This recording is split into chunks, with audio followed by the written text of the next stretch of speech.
Imagine that you have a remote control for 60,000 bees.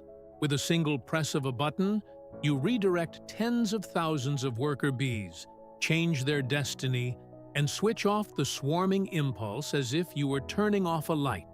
Today, that remote control receives its operational code. This is not just beekeeping. This is a biological algorithm in motion. Until now, we have talked about philosophy and engineering. But today we move into surgery on the open heart of the hive. If you miss one day, you miss the season. If you open the wrong entrance, you lose control of the population. Today, we learn how to become absolute masters of time and space within the hive. Welcome to the operational phase of the Snelgrove Method, where numbers become honey and your discipline becomes your greatest profit margin.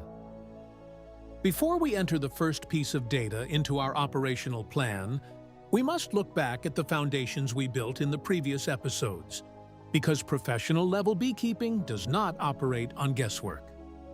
In the first episode, we deciphered the biology of the superorganism and understood that swarming is not a problem of insufficient space, but rather the result of a pheromone deficit and the biological limitations of the queen. In the second episode, we saw how the Snelgrove board is deployed in the field, physically dividing the hive into two sections and creating the basis for manipulation. In the third episode, we defined the board from an engineering perspective as a thermodynamic heat exchanger, ensuring that the 35-degree engine operates without losses in both sections of the colony. Now that we have the machine, the hive, and the tool, the board, it is time to launch the software, the precise sequence of entrance management. Operational Day 1. The surgical cut and the beginning of manipulation, everything, begins the moment you diagnose that the colony has entered the swarming risk zone. On the first day, we perform the division. The queen remains below with a minimal amount of brood, while all sealed brood and young bees are moved above the Snelgrove board. Entrance action. We open the upper front entrance. Biological effect. Forager bees that have flown out from the upper section will return through this entrance. They are now part of the upper unit. However, bees from the lower section continue to use their main entrance. At this stage, we have only divided the army. But the real manipulation of the forager bees, which are our most powerful weapon, is yet to come. Operational Day 7. The first population pressure shift. The seventh day is a critical point in your advanced management protocol. By now, in the upper section of the colony, the bees have sensed the absence of the queen and have begun building queen cells. This is the stage where amateurs panic, but the professional operator uses that pressure. Entrance action. We close the upper front entrance. At the same time, we open the lower front entrance, if your board has it as an auxiliary entrance, or use the side entrance pairs. The essence is the following. We open the lower entrance on the same side where we close the upper one. Biological effect. The foragers that are accustomed to entering above will find a closed door. Due to their flawless memory of location, they will move only a few centimeters lower and enter the lower hive body through the newly opened entrance.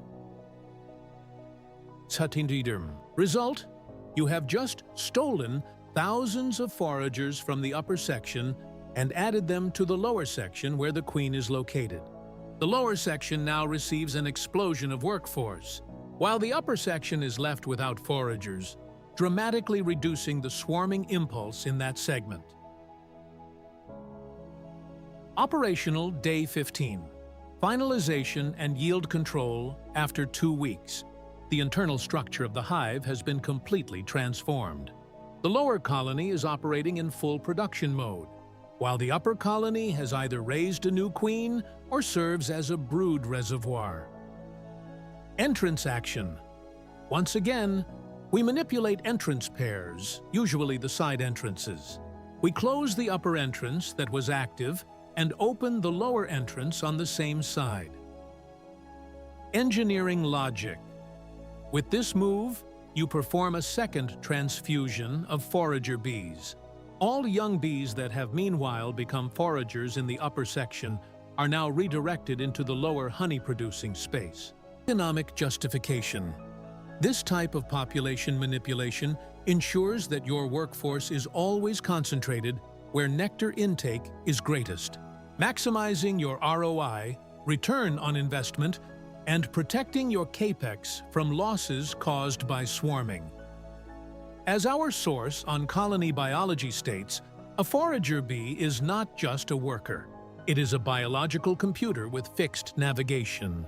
It does not search for alternative solutions. It searches for the entrance it has memorized with millimeter precision.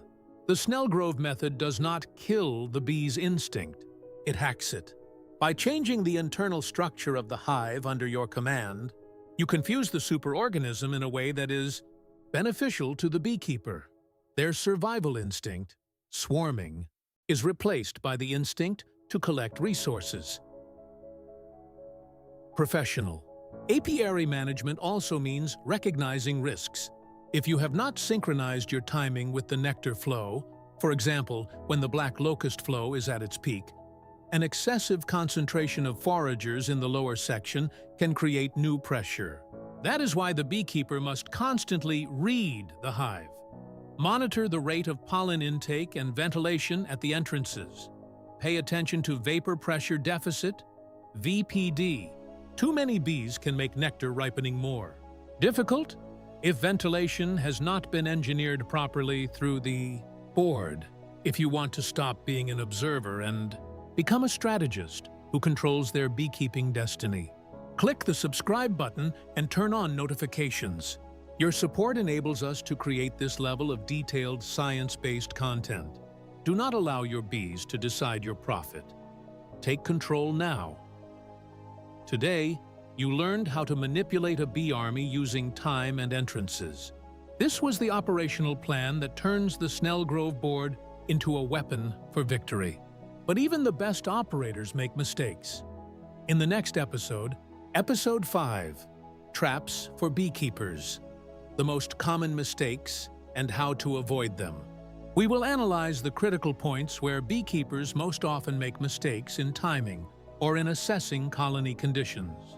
You will learn how to recognize signals of failure before they occur and how to save the season when things start going wrong.